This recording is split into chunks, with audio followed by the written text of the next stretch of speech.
Après Bali, direction Lombok, une île où l'ambiance est plus tranquille et la nature plus préservée. On va rester 6 jours à Senggigi pour full profiter des plages et de ces derniers jours en Indonésie. Jeudi 10 octobre, il fait beau, il fait chaud, c'est parti pour une nouvelle île, 100% détente, 100% plage. Mais qui dit début de voyage dit souvent une galère pour bien commencer. Et c'est le moment de vous faire la story time ferry fastboat. Pour aller à Lombok, il y a 2 moyens possibles. Il y a soit le fastboat, soit le ferry. Nous, on voulait prendre le ferry pour profiter de la mer, des paysages, même si le trajet durait plus longtemps. C'est ce qu'on voulait et en plus c'était la solution la plus économe. Sauf qu'arrivé sur place à Padang Bay, on arrive dans un premier guichet où ils vendaient des tickets pour les fastboats. Donc on lui demande où c'est les tickets pour les ferries. Il nous dit ouais c'est là-bas, il connaît pas les prix. Dans un deuxième guichet, 2 monsieur nous accueillent en nous disant ouais fast. En mode le bateau allait partir et on pensait vraiment que c'était le ferry. Donc sous la panique, on a pris un aller-retour. Et quand on arrive devant la queue, c'est un fastboat. Du coup, nous voilà dans un fastboat après avoir payé 9 fois plus cher que le slow ferry. Il y avait du monde et avec toutes les valises, on était tellement serrés. Il faisait trop chaud.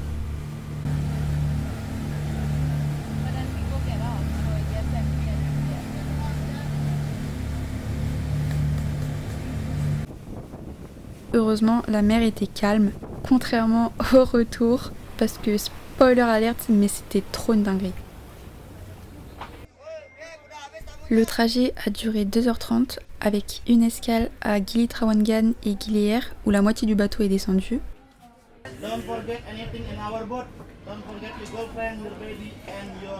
Et avant d'arriver à Lombok, il y a le monsieur du bateau qui a fait une prévention de 5 minutes sur le fait que les taxis au port sont des gros scammers. Et du coup, il a formé des groupes en fonction des hôtels de chacun pour qu'on paye moins cher.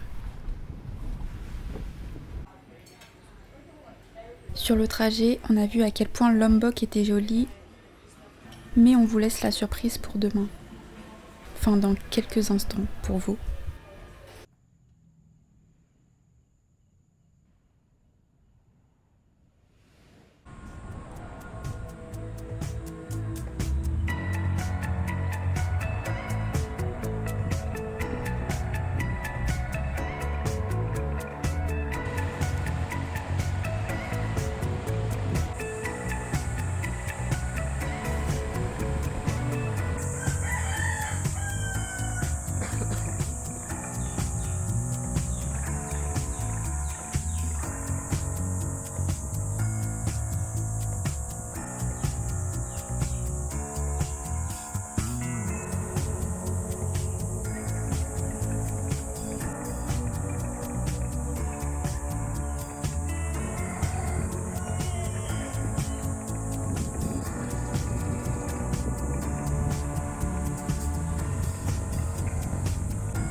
soir, c'est poulet.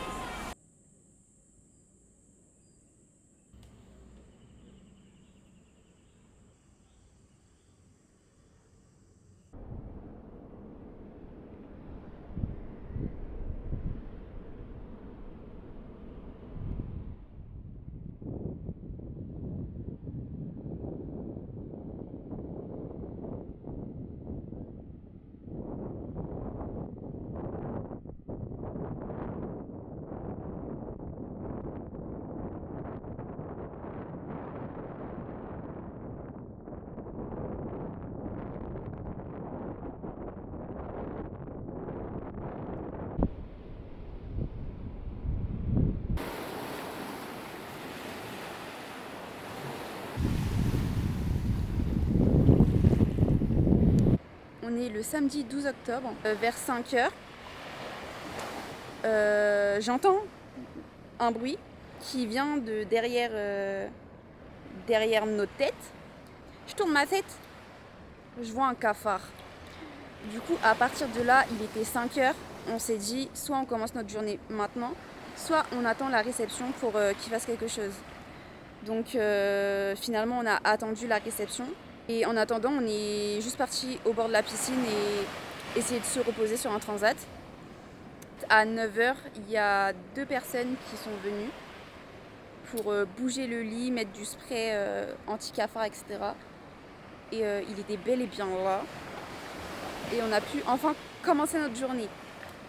Pour cette journée, on a décidé de faire le sud de l'île. Donc on a pris notre petit scooter pendant 1h30 et on est arrivé à Selong Belanak Beach. Et sur place, le parking coûte 10 000 roupies. 10 000 roupies, c'est à peu près 40 centimes. Mais on se rend compte qu'on a oublié l'argent à l'hôtel. On a essayé de faire un ATM pour retirer un peu d'argent. Il ne fonctionnait pas. Donc on a dû annuler la mission et aller autre part. À la place, on s'est dirigé vers Kuta pour retirer de l'argent, vu que c'est une des plus grandes villes du sud, voire même la plus grande, je sais plus. On est allé à la plage de Kuta et ensuite on s'est dirigé vers Mereze Hill. C'est ce qu'on voit derrière, ici. Et ensuite, plage. Voilà.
Je sais pas si vous allez réussir à voir, c'est des chauves-souris. Waouh. Ouais. Oh waouh. Genre c'est des... Ah mais c'est clairement des chauves-souris. Quoi? C'est clairement des chauves-souris là. Waouh. Waouh.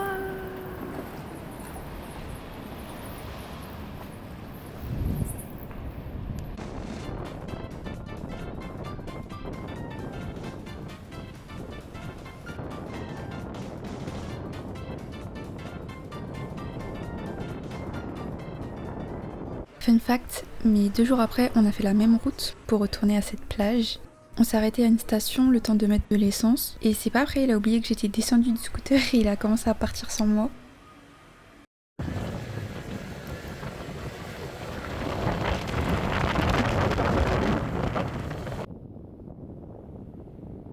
On est le dimanche 13 octobre. On est actuellement sur la plage de Mawoon, qui est au sud de l'île. Et avant ça, on est passé à Kuta pour acheter quelques souvenirs.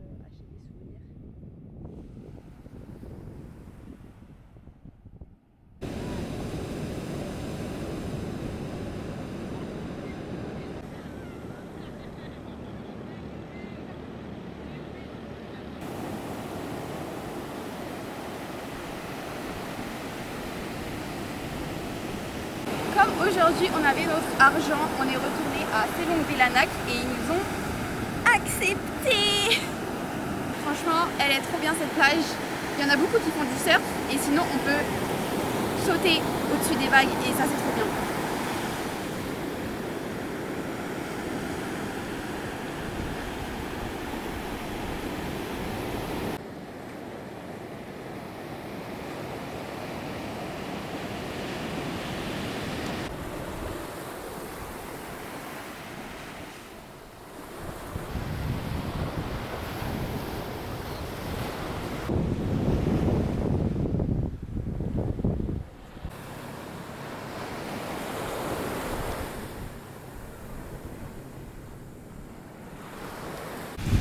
On est le mardi 15 octobre, on vient de passer 6 jours à Lombok et en vrai c'est largement suffisant, mais rajoutez 2 jours si vous comptez faire le mont Rinjani. Pour le transport à Bali, louer un scooter c'est un choix en connaissance de cause parce que vraiment la circulation du sud c'est pas une blague, mais par contre à Lombok c'est primordial presque parce que c'est plus facile de circuler. En plus les routes elles sont grave larges, il y a même des routes spéciales scooters et il y a vraiment peu de monde sur les routes, donc c'est grave paisible. Comme à Bali on n'a pas fait beaucoup de plages, on a vraiment profité à Lombok, on a fait un marathon de plage, que ce soit au nord ou au sud, il y a que ça en fait, et il y a vraiment pas beaucoup de monde et sur certaines il y avait même pas du tout de monde et c'était vraiment un paradis. Et maintenant on est ici sur la plage où tout a commencé à Nipa Beach pour profiter du coucher de soleil.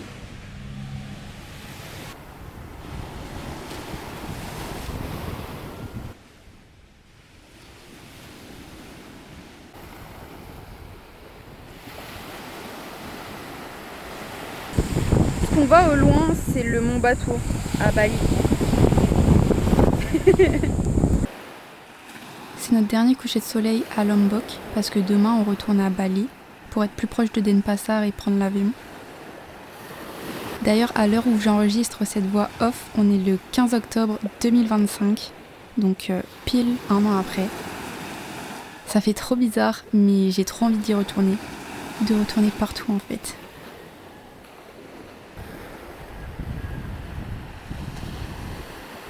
Le retour était chaotique.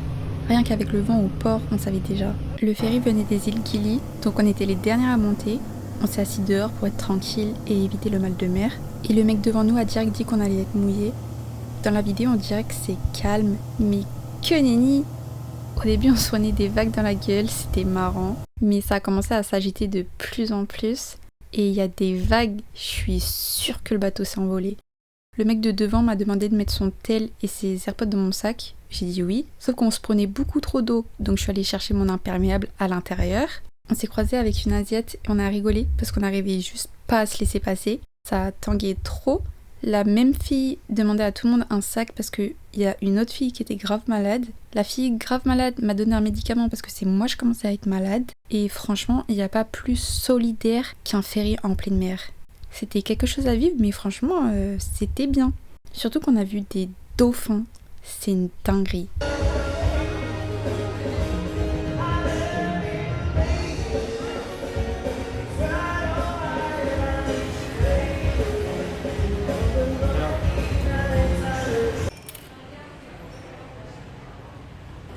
Pour notre dernier soir, après un mois en Indonésie, on a décidé de terminer sur un bon mavouille et demain on s'envolera pour le deuxième pays de ce road trip.